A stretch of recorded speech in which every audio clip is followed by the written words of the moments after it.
I'll take a minute just briefly in case there's people that don't know what we're talking about.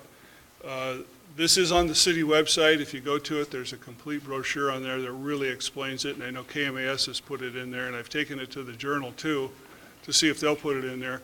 What this is a voter-approved initiative that'll be on the ballot in November, and if passed, we will increase the sales tax within the city limits 0.2% that will be funding strictly transportation in the city, streets, sidewalks, and therefore those things like that. So just to let people know that if you're a voter in the city limits, it'll be on the ballot, and we can't take a stand either way. So this is just an informational thing that you can call anybody at the city. Mr. Clark is Public Works. He'll fill you in on all the details. Or like I said, on the website, there is a very informative fact sheet for that.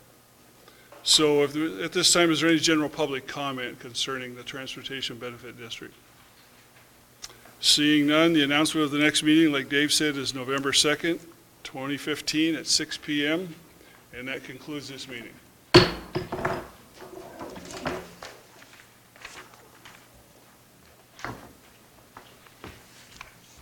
Okay, it's your lucky night.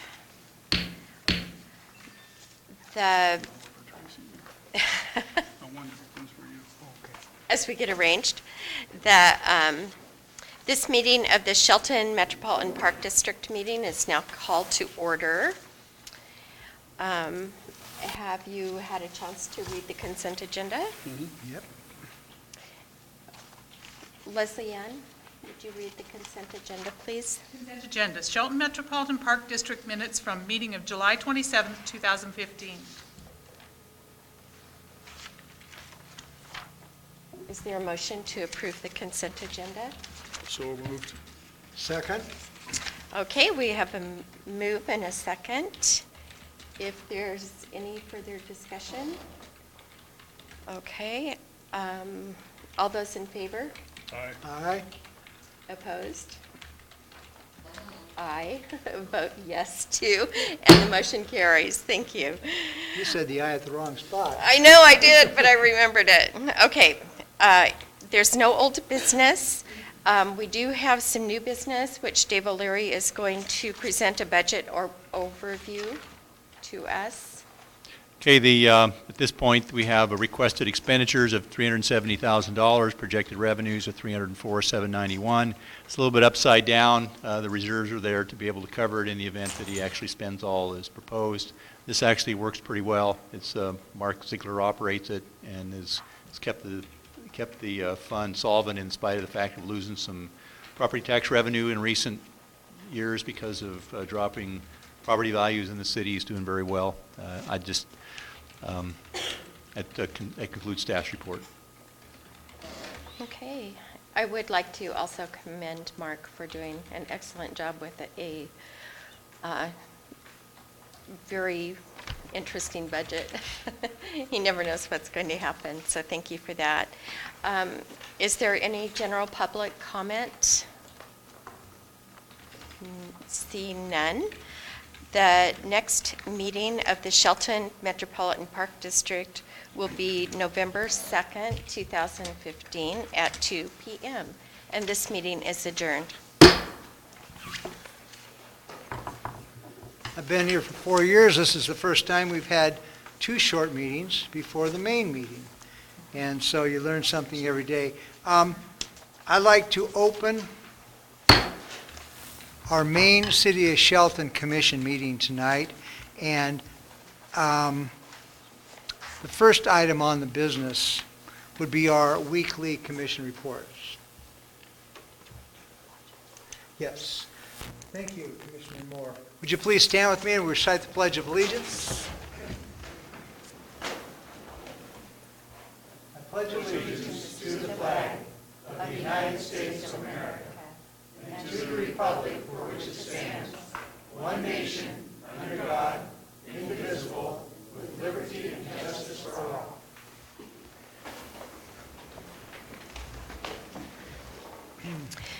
All right. Second item on the agenda is our weekly commission reports. Commissioner Moore? Okay, the only thing I have scheduled this week is there is another cash mob this weekend on Friday, which is at the Some Are For You antique store on 4th Street, and I will be attending that. Commissioner Olson? The only scheduled meeting I have is the left board meeting, so that's my week, other than maybe some more budget stuff coming up, lots more coming up. That's my And, report. and I have an Economic Development Council Board meeting on Thursday. And so that completes our weekly commission reports. This is an opportunity. Next is a general public comment period. We offer 2 times during the meeting for a general public comment. So if anyone would like to speak about anything other than a specific item on the agenda, and you can talk about that separately, this would be an opportunity. Do you have anybody signed in? No one, for later on in the agenda. Later on agenda. Okay. Thank you very much. And now, this will be an opportunity to recess out of our regular commission meeting and into an open public hearing. And at this time, I'd like to turn this over to Mr. Steve Goins, our Community and Economic Development Director. Thank you, Mayor and Commissioners. As we scheduled, this is a hearing to consider regulations that would address pop-up type of uses. Pop-ups are loosely defined as land uses or other temporary activities that might occur on land or in a building. And the reason I'm being hedgy on the definition is that even in the planning world, there's really not a clear definition of what this is. Our regulations try to be specific on what types of activities we wanted to address. Probably the one that's getting the most attention is the food trucks. The draft regulations that were in your packet include underscored and stricken language, so you can see in the regulations the specific changes that were proposed. In summary, what we tried to do was address what seems to be a moving trend toward accommodating food trucks and to figure out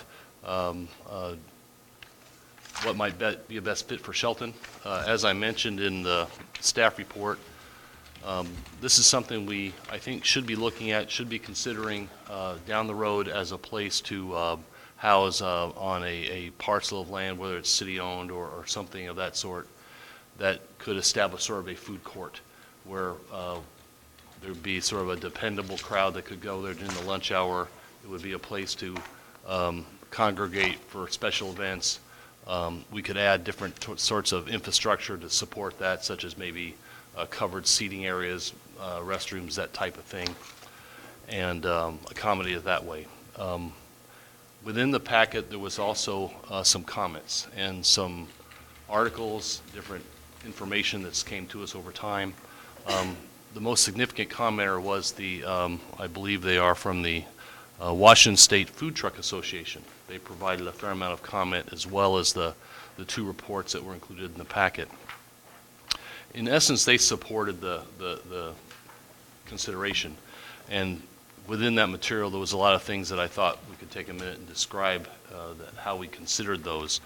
In terms of providing safety for health purposes, we would continue to rely on the county health department to do the types of inspections they do for any other kitchen facilities for restaurants, to make sure that the food is handled properly, that people have food handlers permits, kitchens meet certain expectations for cleanliness and those kinds of things. And that would continue to happen.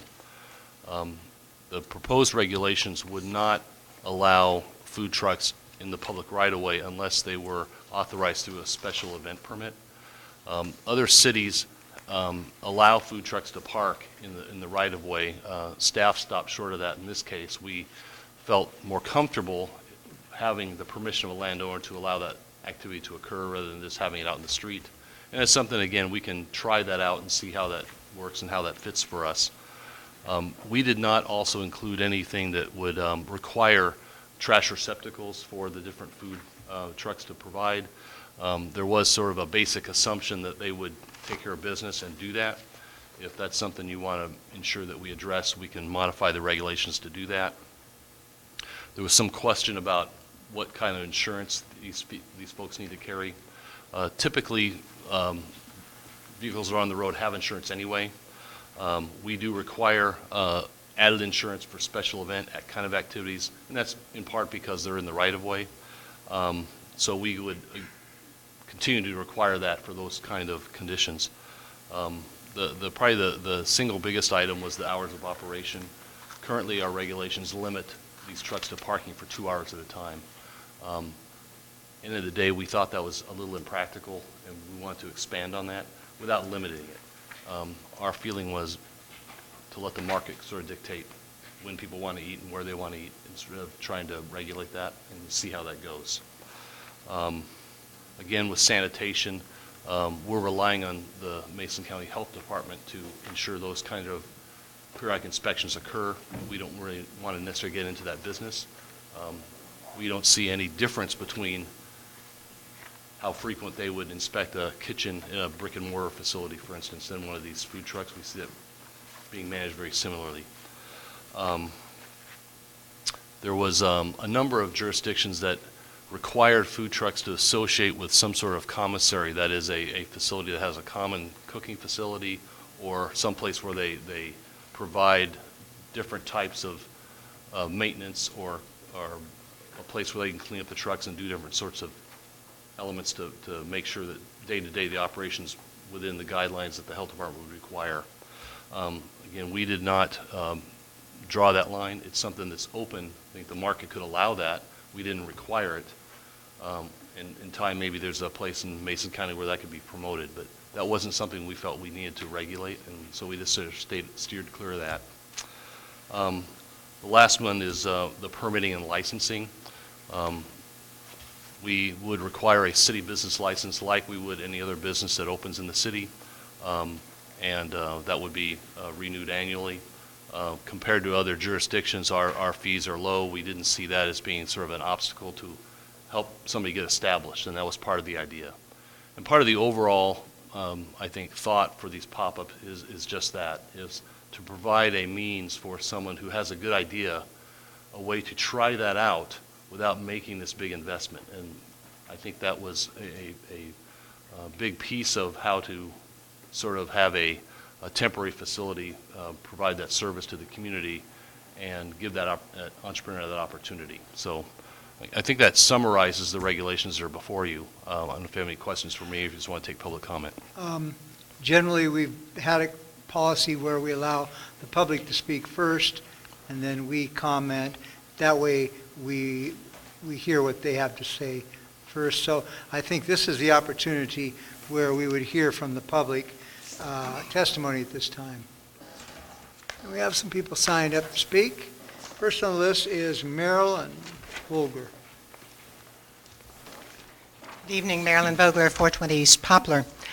I have to say I'm really enthusiastic about this ordinance change. I support it wholeheartedly, and I'm delighted to read through it and see that we've taken a minimalist approach to regulation to see how it works with Shelton. So kudos there. It's well-timed because the link to the Downtown Visioning Project appeared on the city's homepage today, and I quickly looked through it. I want to read something from that report, particularly the section that talks about food trucks. Food trucks are an innovative and inexpensive way to bring great food and activity to the downtown core. Any parking area that can accommodate a few food trucks, and here's what I want you to hear: seating, shade, and ideally restrooms could be viable options for food trucks. And I know we can't launch all of this tomorrow, and Steve mentioned that on down the road we're looking at something a little more settled and where we want it. But I would encourage you that this is a first step to probably several that will make this a viable, lively corner of downtown Shelton. And please don't wait too long to look at the rest of the picture. Thanks so much. Thank you. Next is Forrest Cooper. Thank you very much, Commission. Mr. Mayor, I'm Forrest Cooper, 409 West Railroad and 807 South 14th. I'm a business owner downtown, and I'm very much in favor of modifying the current ordinance pertaining to food trucks. If you haven't had a chance to eat at Kern's mobile food truck, it's pretty good. It's really, really amazing. I have a couple of concerns. One of them would be about vending on private property, and anybody that takes advantage of that without notifying the property owner. I'd want to know, how would that be enforced? Would it be the property owner's responsibility to go to that truck and say, hey, you're operating on private property? The other would be enforcement. If we do have food trucks that are not operating entirely properly, I'd want to make sure that they are enforced pretty rapidly so that it doesn't end up affecting the good, solid food trucks that are obeying all the rules. You know what I'm saying with that. I think there's just some really good opportunities. I was glad to hear Steve mention possibly using a piece of city property for a food court. Awesome idea. A lot of cities do it. Olympia has a really good one down by Plum Street. I visited a really awesome one down in Pensacola, Florida that was all done with Airstream trailers, and every Airstream trailer had a different kind of food. And my brother, he's like a total foodie. He got to have his kind of food. I had some like Southern barbecue. I mean, it was really cool. It's a really cool place to gather. So I really like that. Another idea, there's also an example up in Georgetown in Seattle. They actually have a collective area that's not just about food trucks, but it's also about craft vendors and other vendors. And it's a really cool little gathering place. So I'm very much in support of it. I would caution you on leaving it open to not having hours of operation. I think by not having a limit, even if it's a broad limit, you might be setting somebody up to create a permanent structure there and be operating on a permanent basis. And I think that could be detrimental to some neighboring businesses around there if somebody sets up a permanent area. I do have a concern on what the restaurants in town think, so I hope that some of them will start to chime in on this. We have a restaurant very close to us. I spoke to the owner, and he said he doesn't have a problem with it. He said he thinks it could actually really help out. So I am very much looking forward to some more food. Good job. Thank you. Thank you. And next we have, is it Shelley Barnett? Thank you, Mayor and Commissioners. I'm Shelley Barnett, 112 West Coda Street at Off the Walls Gallery. I'm also head of the newly formed Retailers Alliance of downtown Shelton. I have been a longtime resident of Portland, but that was over 20 years ago. But I love to see the food truck courts when I go down there in all the different neighborhoods and how they've brought communities together. I am familiar with the Georgetown Trailer Park Mall. I visited there in about, about a month ago and spent some time talking to the woman who runs that property. And they do very well. They have events there on Friday evenings that bring the community out, as well as supporting pop-up retailers and a food truck that comes there once a week. I'm all in favor of the food trucks. I think the more things we have downtown for people to do, the better. I just don't see any competition with restaurants or other retailers, and I think it's time. And I absolutely agree with it being on a city property and making it a cohesive part of downtown. So, thank you. Thank you very much for your comments. If you wanted to say something and you wanted to jump in at this point, all it requires is no signatures, just a name and address on this, and we would welcome any other comments. So, yes, sir. You can come forward. I got the pen. All you got to do is just put a couple of information. You're the guy with that food truck, huh?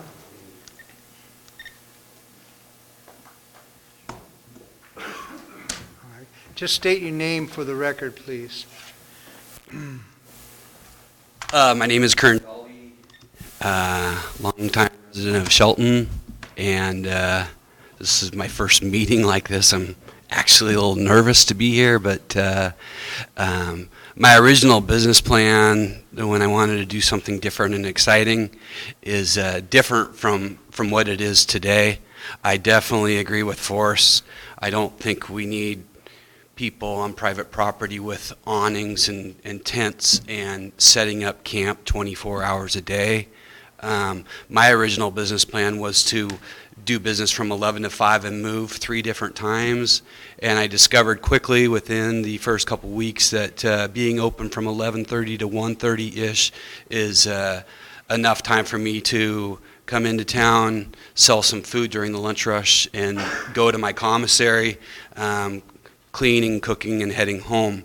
My only, I guess, some clarification would be public property versus private property, and I do have a written signed agreement from the people that I park in my destination, and I've been hired a couple different times to park at different locations, and it's been a gray area in terms of, well, I'm only allowed to be open for 2 hours at I believe the exact verbiage is 2 hours at any one location, which is kind of a gray area because any one location could be 10 feet forward, and I've honestly followed all the rules and am not trying to work my way around anything.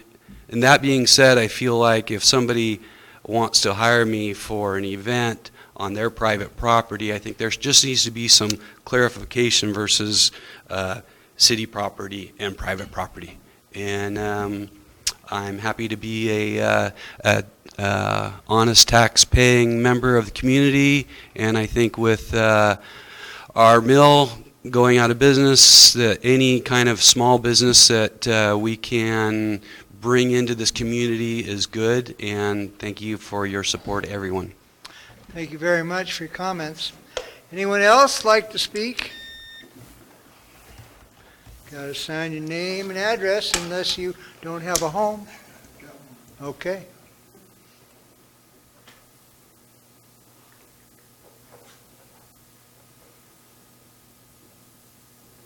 That's good, yeah.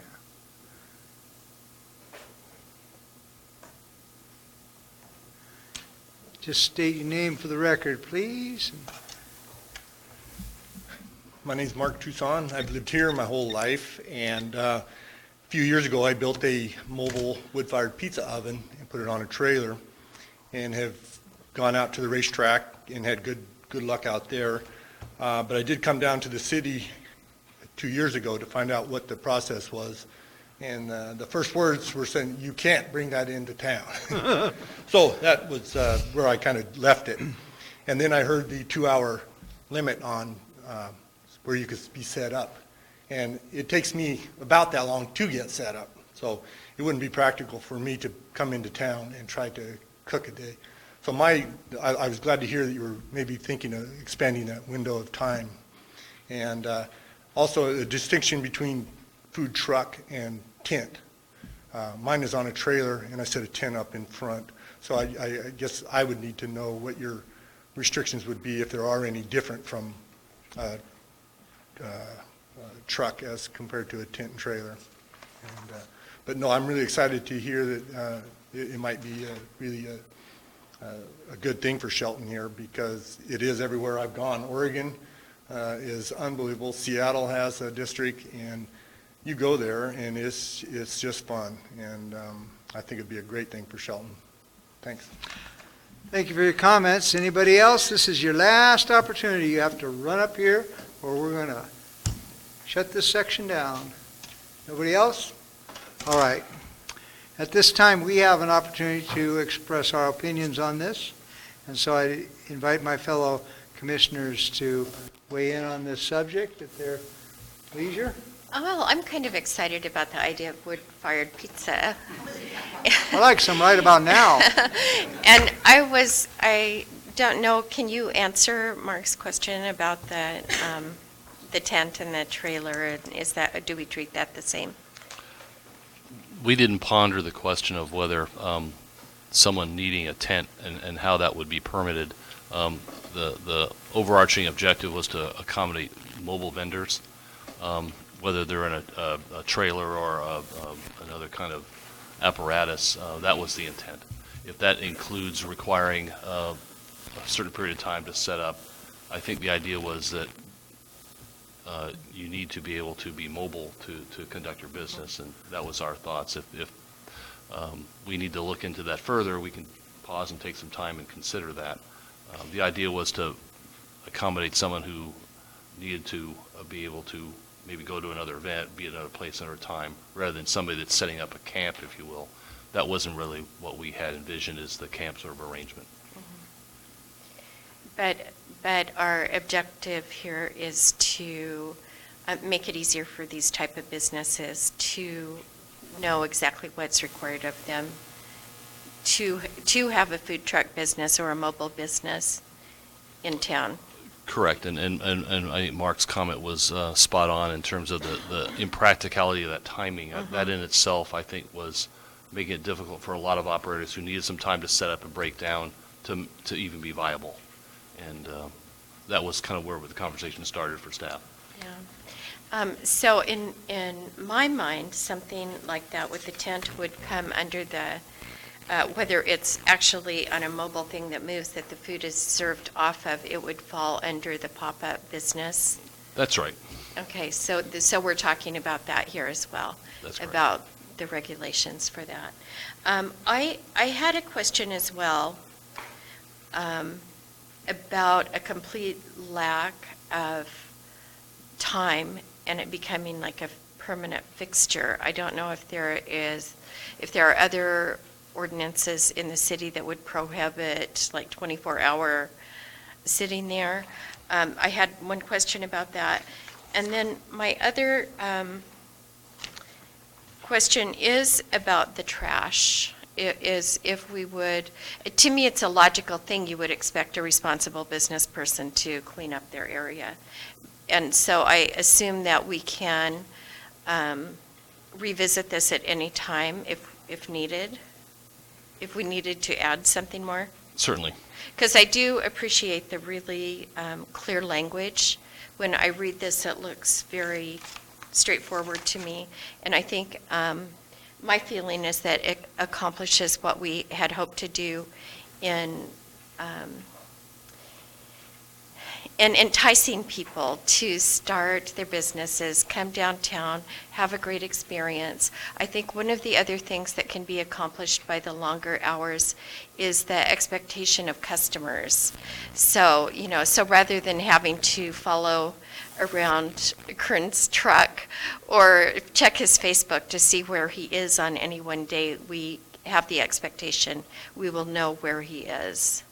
And so I really appreciate this. I think this is a really, really good start, and I'm really excited about, becoming trendy in our city rather than fighting to move forward. Commissioner Olson? Yeah, a couple questions. Forrest's comment on the having permission from a private property owner, isn't that in there? I thought I read something in there that was a requirement to get the business license. That would certainly be the expectation, as it is with any permit, as a matter of fact. Okay. We do require that we have some sort of confirmation the Okay. property owner is okay with what's being proposed. And that would also apply to these Okay. licenses. And my other comment is on the exclusion of the right-of-ways, public right-of-ways. There's not that much private property that's available downtown. So I wonder if there's a way we can tweak it a little bit to have maybe certain areas they could set up in the right-of-way for like say the dinner hours when traffic is less in town. The banking situations are closed, the city's closed, the county's closed, to where they could pull up in the right-of-way. Have the customers being serviced off the sidewalk. Or maybe have certain areas in town where that's allowable, or certain hours, or at least consider it, especially when we move forward with the envisioning process, where we're kind of maybe eliminating some of the parking down there, going to an angle parking where you're going to have the transition strip. would be a perfect little pop-up spot to park one of those things. That was something that we thought we could evaluate over time as we move through the implementation of the downtown vision plan, as well as seeing how this works. Other cities regulate this different ways, and there's not really a clear answer to what the best approach is. Los Angeles is probably one of the cities where this is most popular, and it kind of really got a footing. They're parking in the right-of-ways, and some of the complaints you hear about that side of it is you're limiting parking, and it also, if you're getting a congregation of people around a food vendor truck, is that creating a safety hazard? Is the sidewalk getting blocked? Some other features happen in larger metropolitan areas that may not happen here, but they're considerations. We could try to block off 3 or 4 spaces and say these are dedicated for food vending for a certain period of the day or something of that sort if we wanted to try these things out. But staff's open to these ideas, and we didn't want to come in with a fixed approach necessarily. Yeah, I was just concerned about the lack of possible lack of private property. That if we get, a dozen of these going or half a dozen or so, there may be limited space available for them. So, but other than that, I like what you've got here, and I like the direction it's going, and big supporter of it. I've been to Kearns a number of times. So. And he was a supporter of our pickleball tournament too, so I got to give him a plug for that. That's it for me. Well, yes, I think it's a great idea, and I guess part of this situation is it's kind of like a trial basis in a way, and so some of the problems we perceive may never happen. Some that we don't think about could easily pop up, no pun intended. So you have a basic document here. Probably one concern I have is a 24-hour type of situation. I don't know how we all feel about that. So do you have any, did you thought, you read other areas, or, I mean, if it was in an area where business were open 24 hours, then it might not be that big of a deal, but. We could certainly limit the hours, for instance, from, 7 a.m. to 9 p.m., something like that. I don't even know about that, other than special events. Because at special events, they can park, if they close the street, they can park on the street. That's correct. The special Yeah. event permit allows them their own unique circumstances. Well, I don't know if 9 might be cutting it a little short. I mean, I don't know. I mean, I'm just thinking at 3 and 4 and 5 o'clock in the morning, I'm not, so I guess I don't have a fixed Sure. time. I was thinking, someone coming out of a bar might like to have something to eat Right. at 10 or 11 o'clock at night. I guess midnight wouldn't be beyond my idea. So whether it's 7 to midnight, I mean, I know that Kern's going to be home in bed by then. So, it won't be him I'm worried about. If you feel comfortable with this document, and my fellow commissioners do, I would support moving it forward. But if they have specific changes, because the process would be, we put this in place, we recognize some problems, at any time we can amend this. That's right. Yeah. We can amend this, and what I can do at this time is bring this back for another discussion under old business. I can address the hours of operation under the food vendors. In terms of the receptacles, I was agreeing with you. I think it just kind of made common sense. And if we were moving toward a food court, it was sort of an unanswered question as who's responsible for the trash receptacles, and that was part of the reasoning for leaving it out. I can't imagine that a food vendor would last for long if they didn't take care of business and have trash strewn all over the place. So it was just more of a common sense thought. But I can add something if you'd like. I would feel comfortable with adding something, because I think that sets it clearly then, so that everybody knows that, yes, that's one of the goals, is to keep the site clean. And like I said, I'm sure everybody knows that and is going to be responsible with their own trash. And then the other question I had about that is, do they then carry the trash someplace? I'm thinking that's going to create a lot, so I don't even know what is practical, where to bring it. For instance, if you had a commissary, that would be the logical location. You could haul it out. And again, if you don't have that, where is it going? Are you making an arrangement with another business to accept the material? So we're not sure exactly where it goes. We're just asking them to make sure it doesn't stay up on the property or on the street. And my feeling about this really is that I would like to keep the language as simple as possible and meet the intent of what we're trying to do here. So rather than appearing that, oh, we're going to regulate each and every little step, I think I would like that, but I do feel like it needs to be understood that the trash is the responsibility of the business.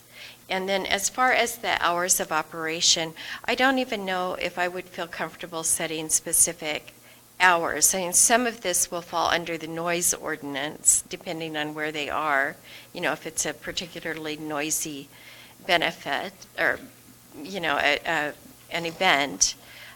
So that would maybe take care of that with the noise ordinance. But I feel like even limiting the hours of operation from 8 o'clock in the morning to 5 o'clock in the afternoon is more bother than, is too restrictive or too regulated maybe.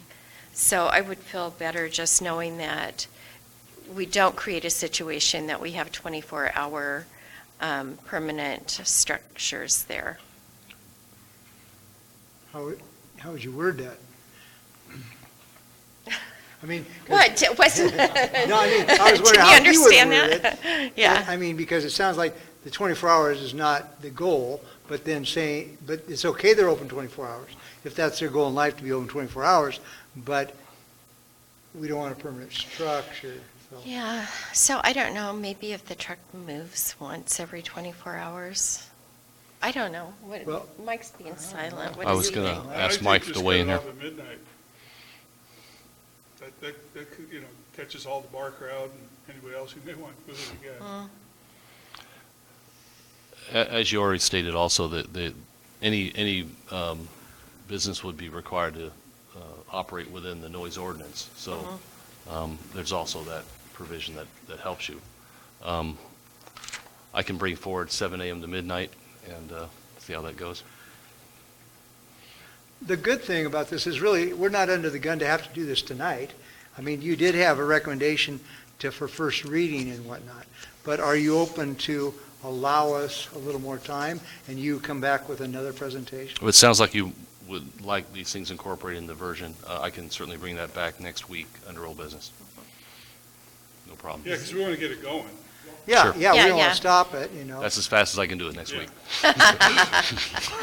We want I it to can come in happen. anytime, so let me know. So, let me look at my super sheet I've got here that tells me what to do. You can do a first and final on the matter On next as well. week. You don't have to make them wait another Yeah. week after that. You can- Yeah, I think that would probably work out fine. Yeah.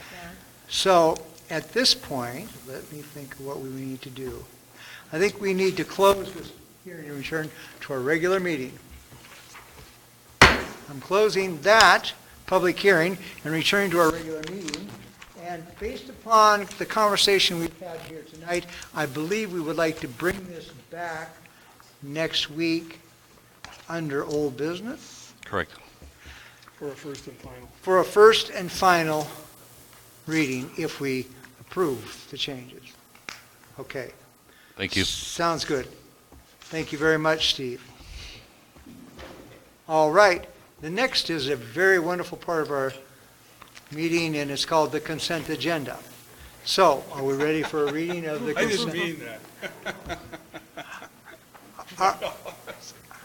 Are we ready for a reading of the consent agenda? Yes. Okay, Leslie Ann, could we please have a reading of the consent agenda?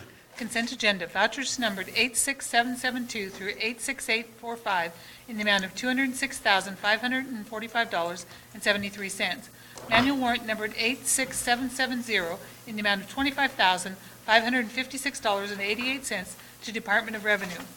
Commission meeting minutes of business meeting of September 21st, 2015, and study session of September 28th, 2015. Is there a motion to approve the consent agenda as read? So moved. second that motion. There's a motion and a second. Any further discussion? Hearing none, all those in favor signify by saying aye. Aye. Aye. Opposed? The consent agenda passes. All right, next is old business. We have none this evening, but we do have a item under new business, and Mr. O'Leary, our city administrator, is going to talk to us about some budget overview. And obviously Kathy Byerly will be there also filling in some numbers. Okay. Oh, okay. All right, so Mr. O'Leary. Okay, thank you. I'm waiting for a PowerPoint to be queued up here, so I see that we've got all he needs to do is redirect the screen. Okay, this is the 2016 budget overview. We are going to start by talking about the general fund tonight. Let's get to the next one, Chuck. I don't have a clicker, so Chuck's going to advance the screens for me. The purpose of this meeting is first to compare our costs to available resources. And what we mean by that is what we've done is we've taken our income, taken our discretionary reserves, those kinds of things, and we're going to compare those to what the requests are that include what we've done in the past and what people have asked for. The second thing is to hear any feedback that we can get from the City Commission, and then in order to set the stage for subsequent budget decisions. Okay, next slide. I just want to talk a little bit about the new budget system. I've been through this with City Commissioners numerous times, but I'll share with you the things that are applicable to tonight's work. Under the new system, rather than allocating all of the general fund income, what we would do is allocate only those portions that are general in nature. And then what that leaves then is program revenue in the program. Now, as a matter of law, that's what needs to happen anyway. So really, and as a matter of law and as a matter of appropriate practice, it's really the money that the commission has discretion over anyway, because most of the other revenues are fees or they're restricted by grants or something like that. So they need to stay in the revenue. And so now what we're doing is just acknowledging what needs to have been done in a simpler way in the past. Then what we've done also is set up revenue to each program based on the prior year's expenses. And then we'll make some adjustments for that. For instance, if you got a grant, that's one-time income, so we're not going to count that as a continuing revenue stream or a continuing expense stream because it happened one year and that's not going to be in there. And it's things like that that are logical adjustments. And, you know, for instance, a grant would be a one-time expense. Okay, next one. And there's some assumptions that we're building into this. And the primary assumption, the thing that's really driving this more than anything else, is what happened with the Simpson Olympia panel closures. So we've lost 500 jobs. It's going to have an impact on the revenue stream. But it's not going to happen all at once because Olympic panel is still operating. So assumptions that we've built is we'll have some revenue that will continue from Olympic panel through this year. And then we're figuring that Olympic panel will operate through the first quarter of 2016. So we counted the money that's coming from that. We've also counted no revenue from Sierra Pacific.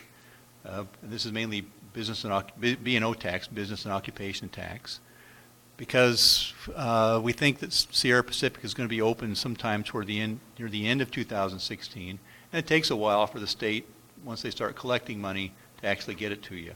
So we'll know better where we are when that time comes, but I think a reasonable assumption is we won't see it, or at least much of it, in 2016. Most of the, and I'll repeat again, most of the money that we're talking about is B&O tax in terms of the direct impact. There isn't much in the way of direct impact related to sales tax because those businesses are manufacturing and they sell wholesale. So there's no sales tax on the wood products that have been processed through either of the two businesses, nor will there be any sales tax on the associated with the impacts that come from SPI. There will be impacts in the community on sales tax because you lost these jobs. We will have fewer people that are making money and able to spend. So if it weren't for this, we'd have probably projected about 3.5% growth in sales tax year over year from just in the market. But we had to pick a number, and so we've lowered that to about 2% increase, which really isn't that much money. But it's the big money is in the loss of B&O tax. Now we've made other forecasts in revenue, and of course we do this every year when we have a general fund budget to put together, and it's mostly based on a trend analysis, and most of the other things are smaller by comparison than we're seeing from those two things. So next. Oh, this is where you're going to need to keep clicking, Chuck. So the first one, I'll give you the sign. This is the general revenue that is not program revenue. It's revenue that's going to that we believe it will come into into the city in 2016. That is mainly from taxes and a few other things like licenses and things. Next. So in order to be able to get the status of where we are financially, we need to take that income and subtract what the expenses are. So the first item to consider is what costs you to run your programs. Your programs can be everything from the police department, planning department, fire distribution, or dollars that we pay to North Mason Fire and Rescue for fire service and EMS response, and administrative costs, and all those things that are part of the general fund. So let's do the next one, Chuck. So the expenses to run all the programs are actually almost $10 million. But of course, those programs have their own revenue. So the next one, which amounts to go ahead, Chuck, is I'm having trouble seeing that, $3.8 million. And so your net program cost is actually less than that. Next one. There's also some what's happening in the programs is there's some non-discretionary costs. These are costs that the departments these programs are just going to have to pay, and we don't really have any discretion over that. And so those and so we can say, okay, program, suck it up, you have to pay those things, except for they don't have the resources to do it. So those are going to impact the general fund too, outside the program outside the program costs. So next one, Chuck. So when you add all that together, the net program expenses is $6.2 million, and it looks pretty good, except we're not done. Okay, next one. We also have some expenses that occur outside the programs as well. And there's about $1 million in those, so they're not devoted to any program, and one of the expenses, for instance, is the payments on this building.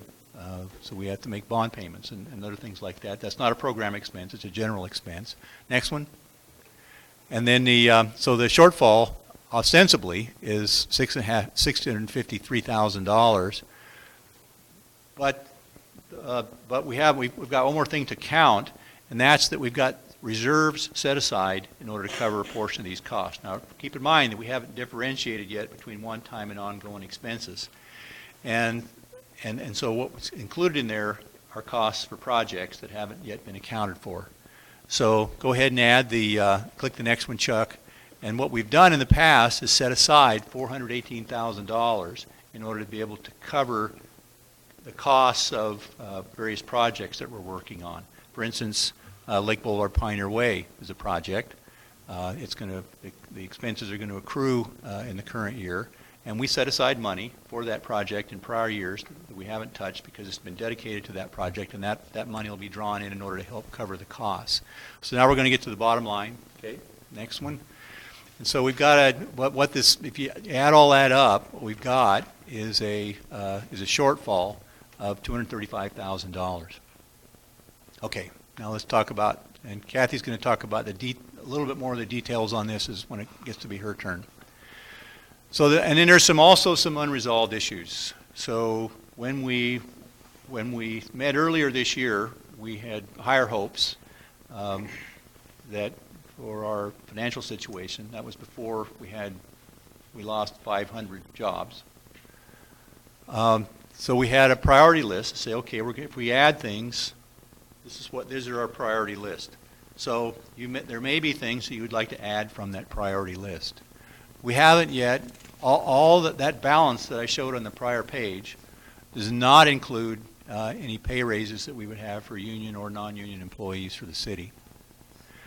One of the elements of uncertainty is jail costs.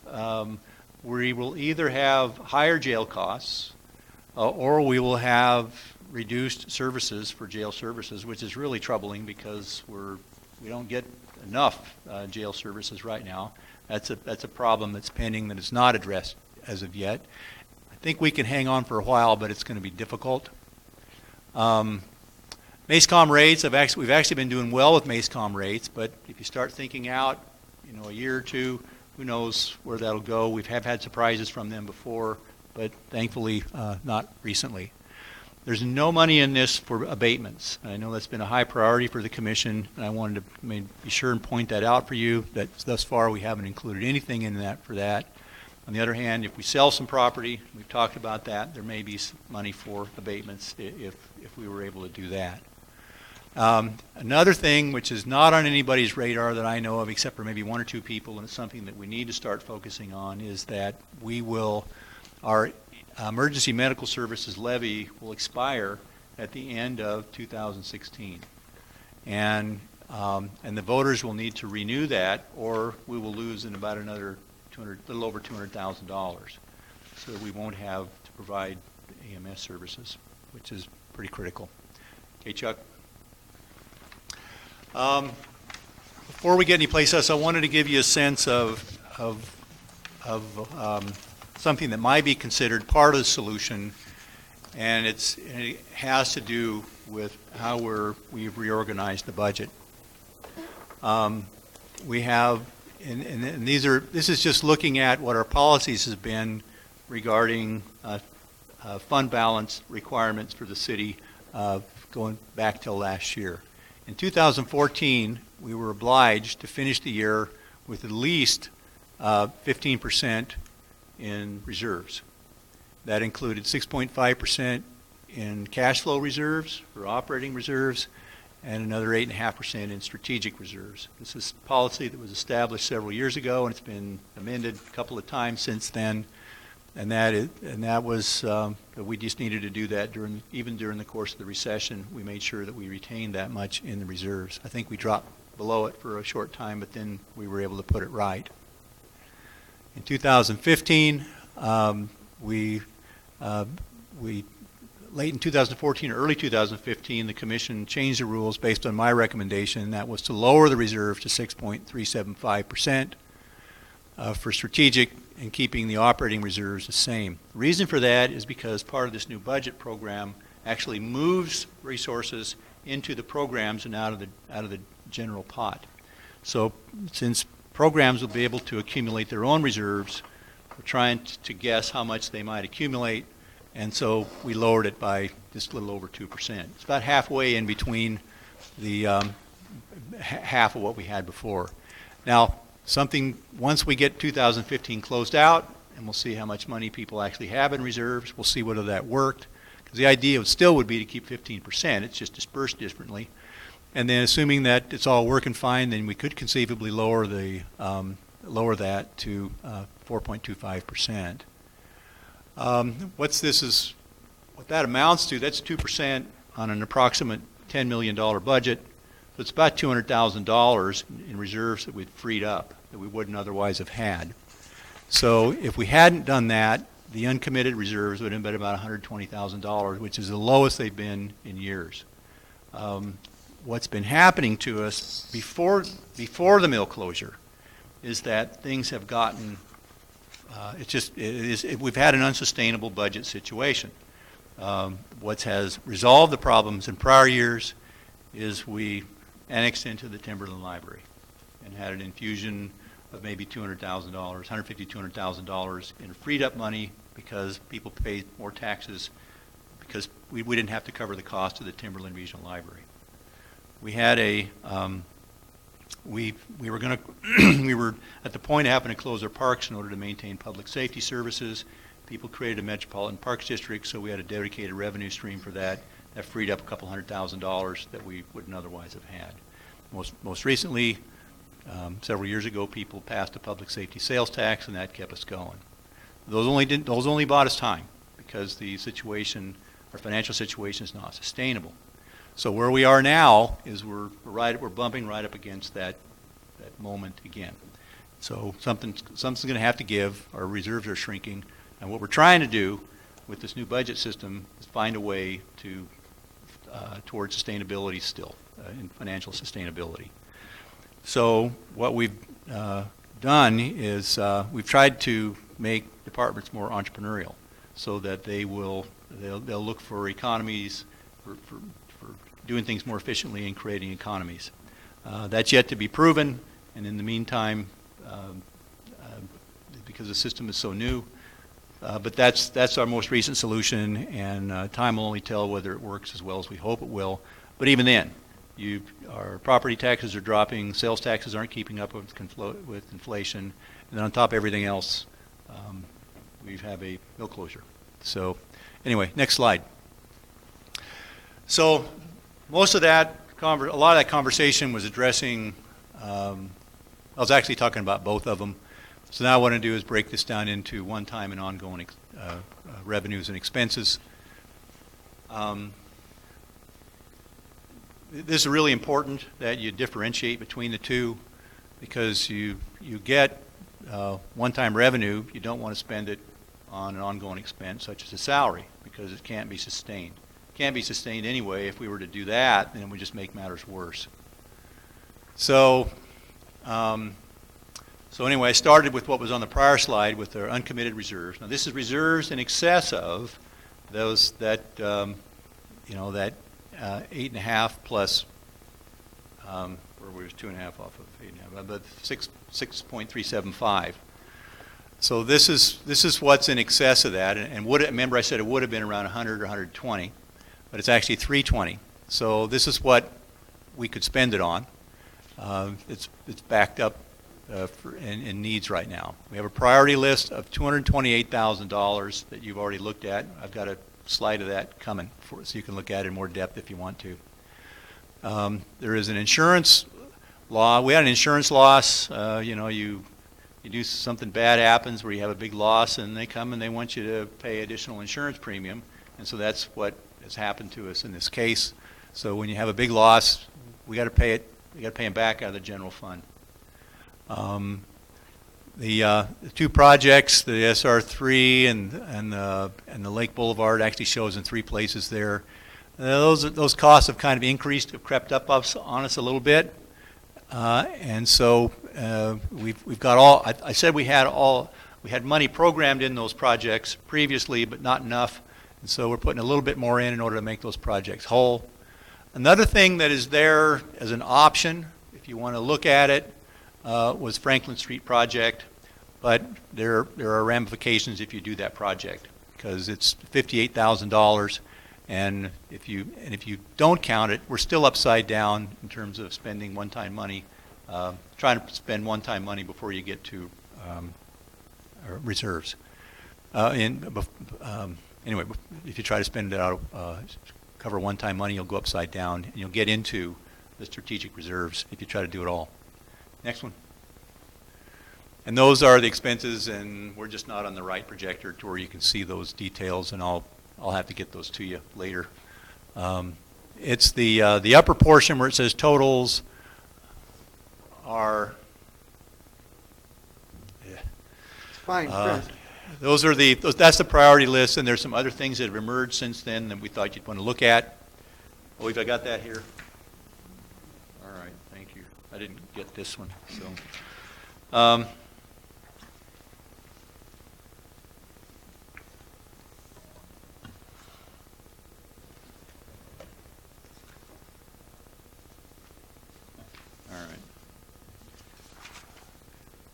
is difficult to see too.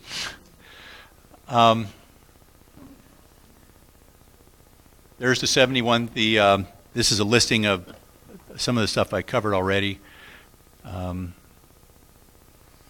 Yeah, those are the one-time list that I already covered on the prior page.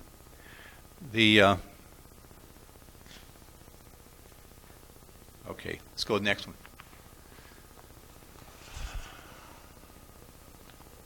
Okay, here's the ongoing priority list. That's got the updates from the prior meeting, plus there's one additional item there. This is something that the mayor and I talked about. I thought you'd want to see it. We talked about maybe having more money for the EDC this year. They've been doing good work, and economic development is important to us, and so I thought you'd want to just, something you'd want to see to where they wanted to put it in the priority list. I put those up there for your purposes. For anything else, I wish that I had a better slide of them. We just don't. So let's move into the next one. And this is the troubling part of this, because the function of local government is, since the beginning of history, public safety. And the proof of that is where we put our resources. So to the extent that you consider making cuts, you don't have very many options in terms of places to go. I'll have I can give you a slide on this, and I hand it out most meetings. I'll give you a slide on this to tell you what all those what all those are made up of. But public safety services is probably the only place you're going to have to go. So if you want to make cuts.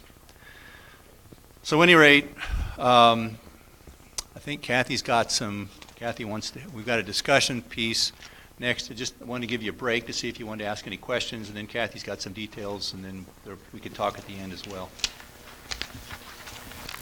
Well, we've been through this once, just a little while ago and whatnot, and it's just something we got to take home and sit there and just keep going over and over and over it. So I don't know. I don't have any questions at this time. I got one. You're proposing, or at least you're asking us to further lower strategic funds.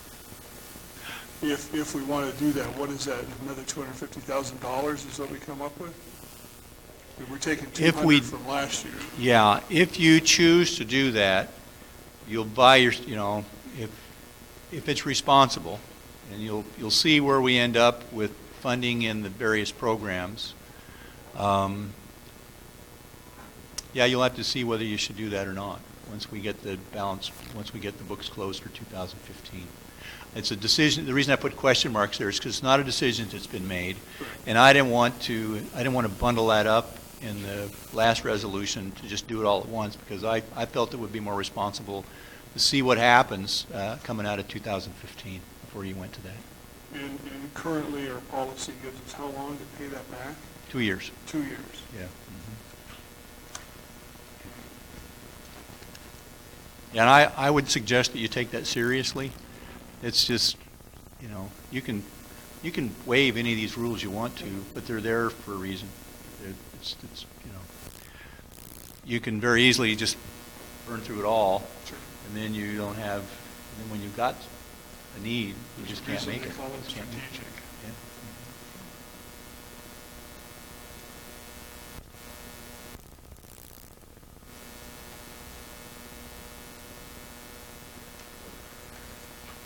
I don't have any questions right now.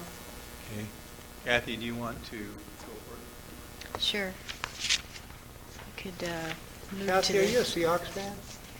Am I? Yeah. Well, certainly. Okay. Just curious as we move forward. I'll go fast.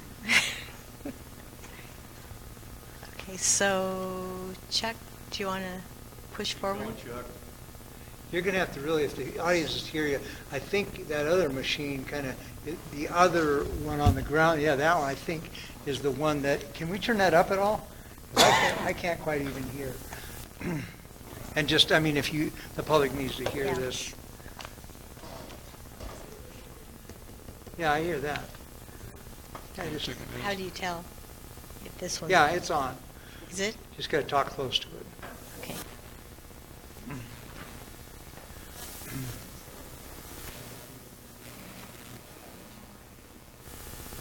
Same one.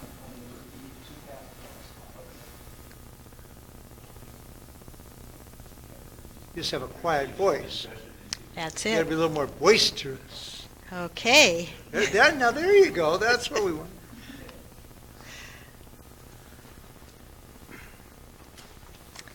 All right, do you want to go to the next slide? And the next one? There we go. This is a general fund, and Dave has already spoke to this. No, that's not it. Maybe I should turn it around.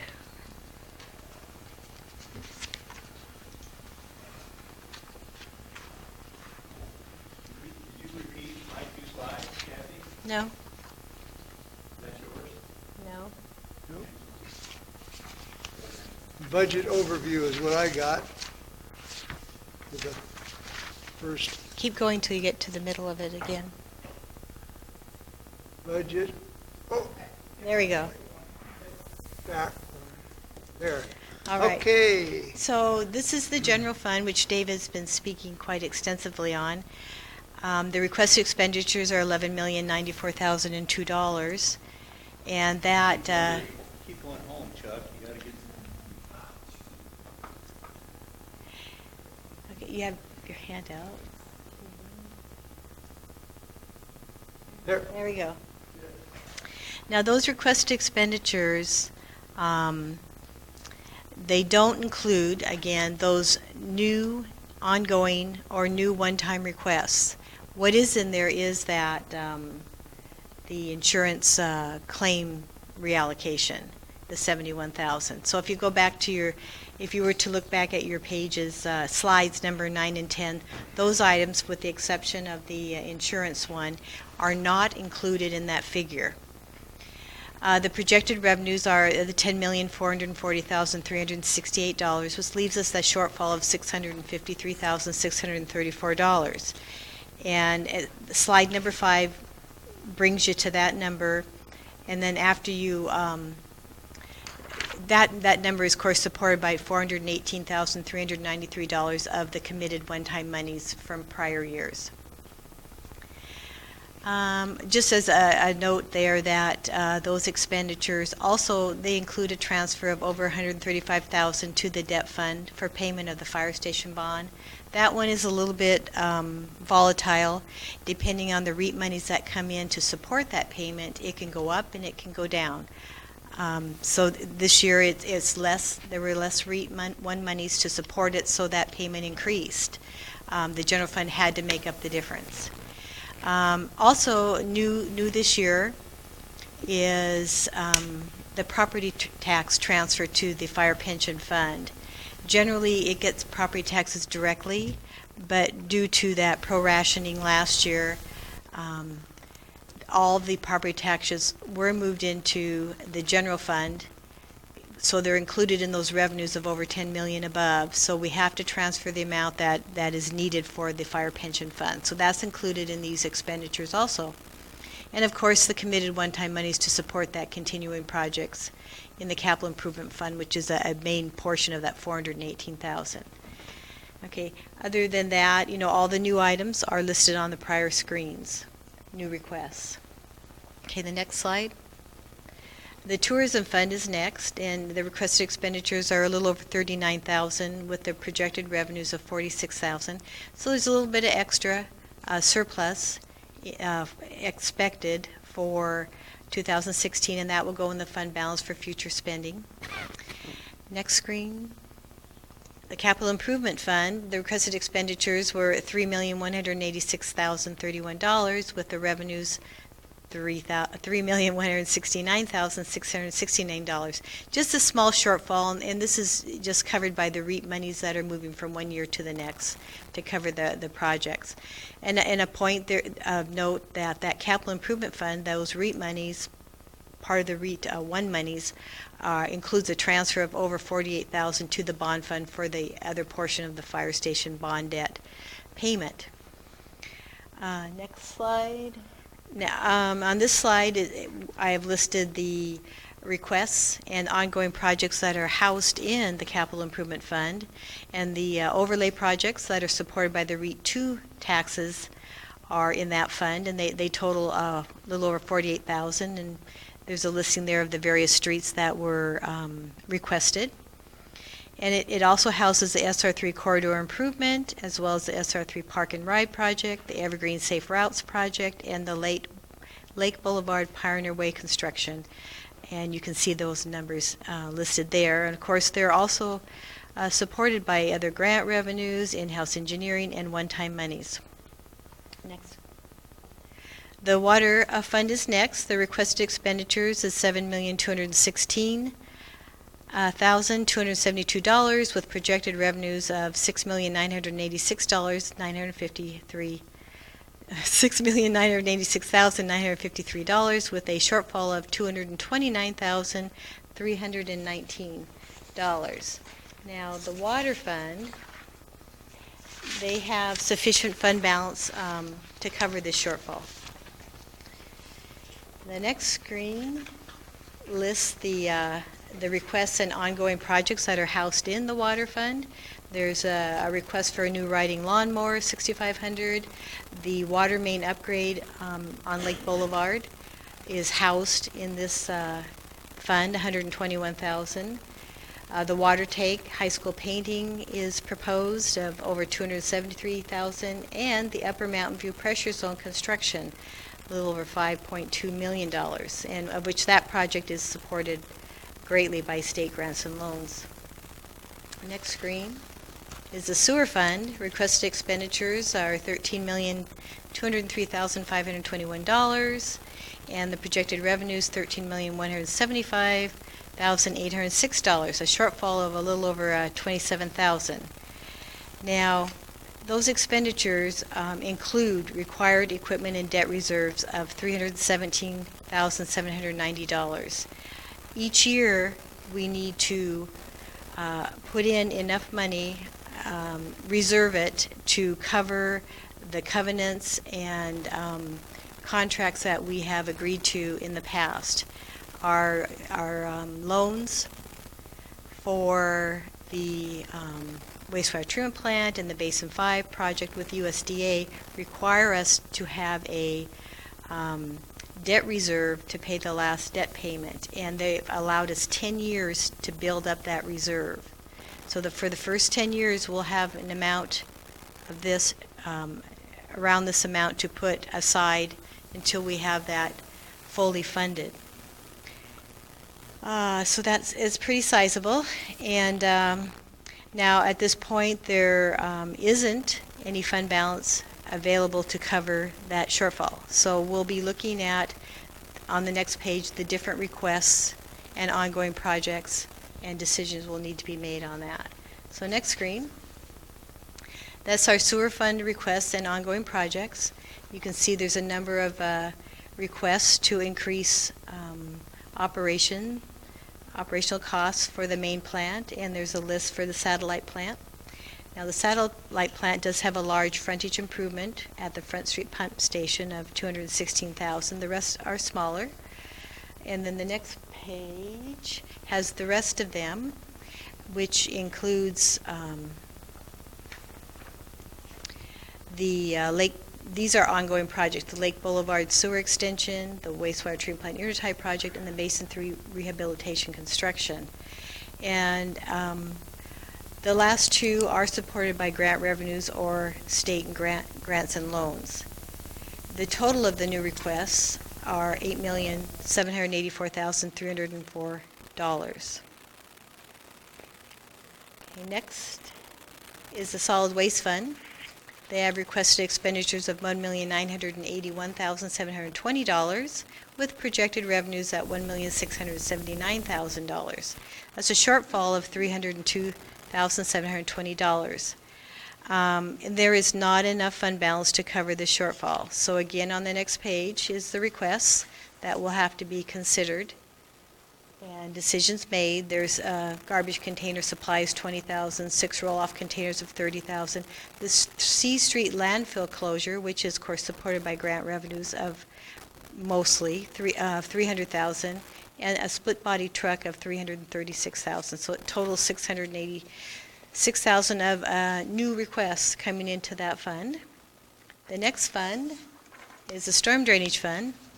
Requested expenditures of $958,487, projected revenues of $997,903, with an overage of $39,416. That projected overage would go into the fund balance for future projects. And the next slide is the fund requests and ongoing projects that are housed in the Storm Drainage Fund. There's a request for extra help of $6,800. And then housed in this fund is the storm drainage pieces of the SR3 Park and Ride construction, the storm pipe improvement at SR3, and the Lake Boulevard Pioneer Way construction. They total $544,832, and the Lake Boulevard project is supported some by grant revenues. The next fund is the Equipment Maintenance and Rental Fund. The requested expenditures are $606,500 with projected revenues at $789,257, overage of $182,757. This money goes into the reserves to replace the equipment as it ages, existing equipment. And on the next page, there was one request, a new fuel management system is requested, $55,000. And last but not least is the budget calendar. The preliminary budget presentation is scheduled for November 2nd, with the public hearing and revenue sources public hearing on November 9th, and the final budget public hearing on December 7th. And that's the end. Thank you, Kathy. Wonderful job. You're welcome. Yes, Mr. O'Leary. Okay, now that we're done, now we have work to do on the budget. Typically, this time of year, we get more requests than we have money. This is not really a typical situation because in the past, we really haven't constrained the number of requests, and which we've done through the prioritization process already. So things are tighter than you might ordinarily think at this time during the year. So what we will do is I'm going to have 3 employee meetings later this week so that employees can come and ask questions of Kathy and I about the budget. We're also going to be meeting hopefully later on this week with department heads, start trying to put together solutions. We've already done a little bit of that kind of work. Really needed to get this done first. There's a couple of, we've focused quite a bit on general fund. There's some more work to do in the enterprise funds as well, and those utilities we've got requests where there's not enough money, and we're going to have to figure out how to resolve that. And then we will, because we haven't constrained requests in those enterprise funds, only in the general fund. So there's more work to do, and we'll be doing that in the coming weeks, and we'll come back to you. Like we said, in the first two, in the first part of November, and the first and second meetings in November, and then in December for the final budget meeting. So, All right. thank you. I will say, as far as staff's ability to put these numbers together, a lot of the stuff it was very hard to find out where we might be or where we are. And so, Kathy, I greatly appreciate your effort, and Dave, in giving us a clear picture, as clear as we can, because you don't usually lose what we've lost and be able to say, okay, this is where we're going to be. But we obviously know we're facing at least a $250,000 shortfall, and we have to figure out what we're going to do. So I thank you for the report. Are we ready to move on? We had an administration report. I don't think we're going to do. Yeah, oh, that's right. Thank you, Mr. Olson. We do have one person who'd like to make public comment on this, Marilyn Vogler, and if you want to come up and speak. Thank you. Marilyn Vogler, I'd ask you, as you consider really hard budget decisions, to consider 2 points in the way you approach it. I know David said that you don't want to overlap one-time requests with ongoing. And yet it seems to me that there are, and I'm particularly concerned about the community service officer, there are things that are normally ongoing, but you go into them full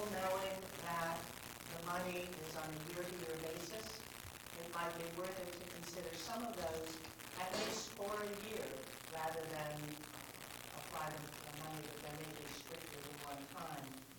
The other thing I'd ask is that you look carefully at the basis of beginning your budgeting based on prior years. And again, there may be very high priority items that would require or at least suggest that funding from past years might need to be rebalanced in times when there are very difficult decisions to make. Thank you for your comments. Any other comments? This is, this is a general public comment period, so if there's anybody else, if not, we're moving to administration final touches.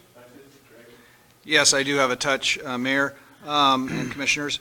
We talked earlier about the Transportation Benefit District, and there is new legislation that allows that district to actually be dissolved and put in the hands of the commissioners to run that as part of ordinary business. So we wouldn't have to call special meetings, and we could save quite a bit of administration time to do that.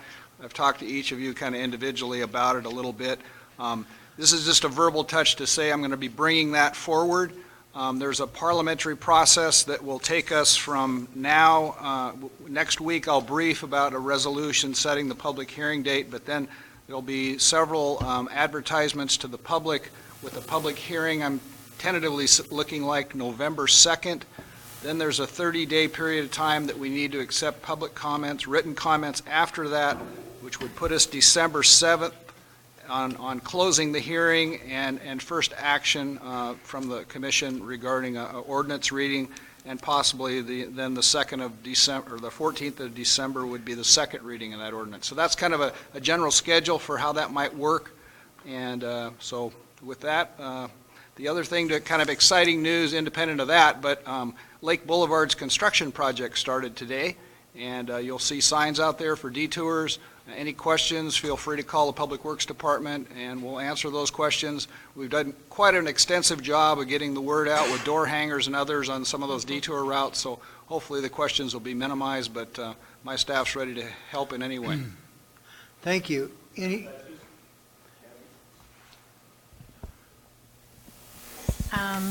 It's the renewal of the MACECOM building lease, the building lease for MACECOM. It expires the end of this year, but I will be bringing lease MACECOM coming up, I think, next.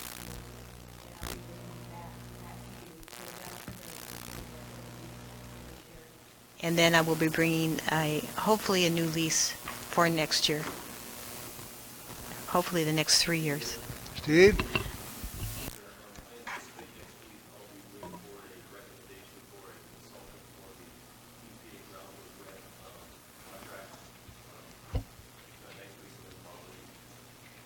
Okay? That's it, Your Honor. That's it.